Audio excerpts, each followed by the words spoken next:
Assalamualaikum warahmatullahi wabarakatuh. Perkenalkan kami dari kelompok 1 yang beranggotakan 1. Anissa Salsabila, 2. Diah Ayu Nintias, 3. Wulan Maulida Putri. Di sini kami akan mempresentasikan materi tentang Al-Quran.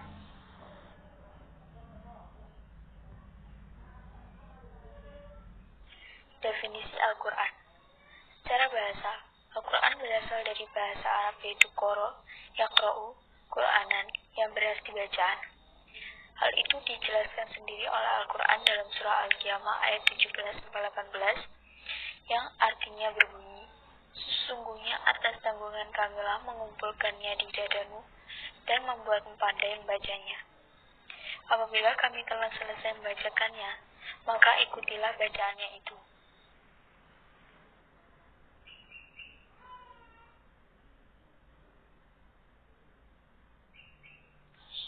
Pengertian Al-Quran terminologi atau istilah. Menurut Manna Al-Khatan, Bismillahirrahmanirrahim, Kalamullahi munazzalu ala Muhammadin sallallahu alaihi wasallam al-muta'abadu bitilawatihi. Artinya, kitab Allah yang diturunkan kepada Nabi Muhammad sallallahu alaihi wasallam dan orang yang membacanya memperoleh pahala. Menurut Al-Jurjani, Bismillahirrahmanirrahim, wa al-munazzalu ala rasuli maktubi fil masahifi al-manqulu anhu naklan mutawatiran bila subhati. Yang diturunkan kepada Rasulullah SAW ditulis dalam mushaf dan diriwayatkan secara mutawatir tanpa keraguan.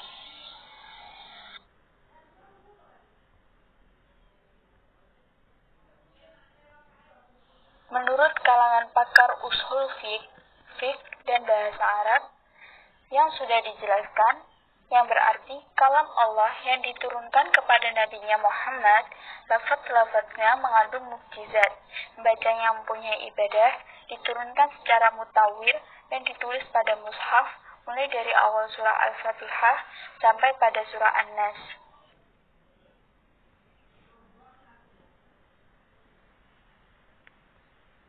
Fungsi Al-Quran. 1. Petunjuk bagi manusia terkait.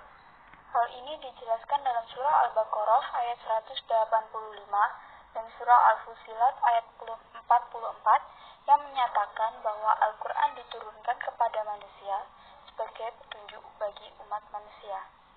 Kedua, sumber pokok dari ajaran agama Islam. Hal ini telah diyakini dan juga diakui kebenarannya oleh hukum Islam. Ajaran dalam Al-Quran juga meliputi persoalan tentang kemanusiaan secara umum, seperti halnya mengenai ibadah, hukum, ekonomi, polek sosbud, serta ilmu pengetahuan dan juga seni.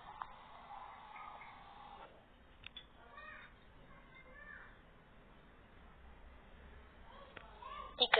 Peringatan dan pelajaran bagi manusia. Dalam Al-Quran juga banyak diterangkan mengenai kisah para nabi dan umat terdahulu, baik itu umat yang melaksanakan perintah Allah Subhanahu wa Ta'ala maupun umat yang menentang dan bahkan mengingkari ajaran Allah Subhanahu wa Ta'ala. Kisah tersebut diharapkan dapat menjadi pembelajaran bagi kita, sehingga kita dapat mengambil hikmah dari berbagai kisah yang tercantum dalam Al-Quran tersebut.